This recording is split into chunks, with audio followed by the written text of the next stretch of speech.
ಗುರು ಇದು big boss ವಿಡಿಯೋದ 4ನೇ ವಿಡಿಯೋ ಅಂತ ಹೇಳೋದು. 3 ವಿಡಿಯೋಗಳು ಮಾಡಿದ್ದೀನಿ, ಅದೇ ಹೋಗಿ ನೋಡ್ಕೊಬನ್ನಿ. ಇದು ಬಿಗ್ ಬಾಸ್ ಅಲ್ಲಿ ಯಾವ ಕ್ಯಾಟಗರಿ ಬರ್ತಾರೆ ಅಂತ ನೋಡೋದಾದ್ರೆ ನಿಮಗೆ ಕಾಮಿಡಿ ಕ್ಯಾಟಗರಿ ಬರ್ತಾರೆ ಅಂತ ಹೇಳೋದು. ಲಾಸ್ಟ್ ಸೀಸನ್ ಗಿಲ್ಲಿ ಹಾಗೂ ಚಂದ್ರಪ್ರಭಾ ಅವರು ಇದ್ರು ಇಲ್ಲಿ ಬಿಗ್ ಬಾಸ್ ಸೀಸನ್ 12 ಈ ಸೀಸನ್ ಬಿಗ್ ಬಾಸ್ 13ಗೆ ಬರೋ ಸಾಧ್ಯತೆ ಯಾರಿದೆ ಅಂತ ಅಪ್ಡೇಟ್ಗಳು ಬರ್ತಿದೆ, ನೋಡ್ಕೊಬರೋಣ ಬನ್ನಿ. ಎಲ್ಲೋ ಗೈಸ್, ಎಲ್ಲರಿಗೂ welcome to the my YouTube channel Prajwal analysis. ಇವರು ಲಾಸ್ಟ್ ಸೀಸನ್ ಅವತ್ತು ಗಿಲ್ಲಿ ಮತ್ತು ಚಂದ್ರಪ್ರಭಾ ಅವರು ಸಖತ್ತಾಗಿ ಆಡಿದ್ರು. ಅದರ ಗಿಲ್ಲಿ ಅವರಂತೂ ಮಾಸ್ಟರ್ ಕ್ಲಾಸ್ ಅಂತಲೇ ಹೇಳ್ಬೋದು.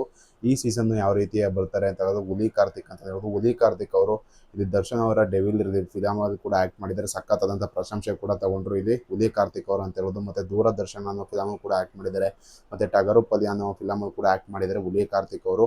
ಮತ್ತೆ ಇಲ್ಲಿ ಕಾಮಿಡಿ ಕಿಲಾಡಿದಾಗಿರೋದು ಮತ್ತೆ ಕಿಚ್ಚಿ ಕಿಲಾಡಿದಾಗಿರೋದು ಸಖತ್ತಾಗಿ ಪರ್ಫಾರ್ಮೆನ್ಸ್ ಕೊಟ್ಟು ಜನರ ಮನಸ್ಸನ್ನ ಗೆದ್ದಿದ್ದಾರೆ ಹುಲಿ ಕಾರ್ತಿಕ್ ಅವರು ಅಂತ ಹೇಳೋದು.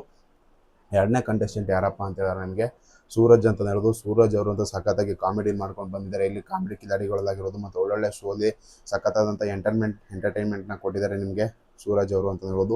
ಅವರು ಕೂಡ ಫಿಲಮ್ಗಳು ಕೂಡ ಭಾಗವಹಿಸಿದ್ದಾರೆ ಅಂತ ಹೇಳೋದು. ನಿಮಗೆ ಲವ್ಲಿ ಆಗಿರೋದು ಮತ್ತು ದೂರದರ್ಶನ ಆಗಿರೋದು, ಕಂಡೋರ್ ಮನೆ ಅನ್ನೋ ಫಿಲಮಲ್ಲಿ ಕೂಡ ಆ್ಯಕ್ಟ್ ಮಾಡಿದ್ದಾರೆ. ಇಬ್ಬರು ಕೂಡ ಪ್ರತಿಭಾನ್ವಿತ ಕಾಮಿಡಿ ನಟರು, ಹಾಸ್ಯ ನಟರು ಅಂತ ಹೇಳ್ಬೋದು. ಇವರು ಬಿಗ್ ಬಾಸ್ಗೆ ಬರೋ ಸಾಧ್ಯತೆ ಜಾಸ್ತಿ ಇದೆ ಅಂತ ಹೇಳ್ಬೋದು. ಯಾಕಂತಂದರೆ ಲಾಸ್ಟ್ ಸೀಸನ್ಗೆ ಕಾಮಿಡಿ ಇದ್ರಂತ ಗುರು ಹತ್ರ ಅಂತ ಸೀಸನ್ ಸಖತ್ತಾಗಿ ಬೆಸ್ಟ್ ಆಗಿರುತ್ತೆ ಅಂತ ಹೇಳ್ಬೋದು. ಯಾಕಂತಂದರೆ ಸಖತ್ತಾಗಿ ಎಂಗೇಜ್ಮೆಂಟ್ ಕೂಡ ಸಿಗುತ್ತೆ ಆಡಿಯನ್ಸ್ಗೆ ಅಂತ ಹೇಳ್ಬೋದು.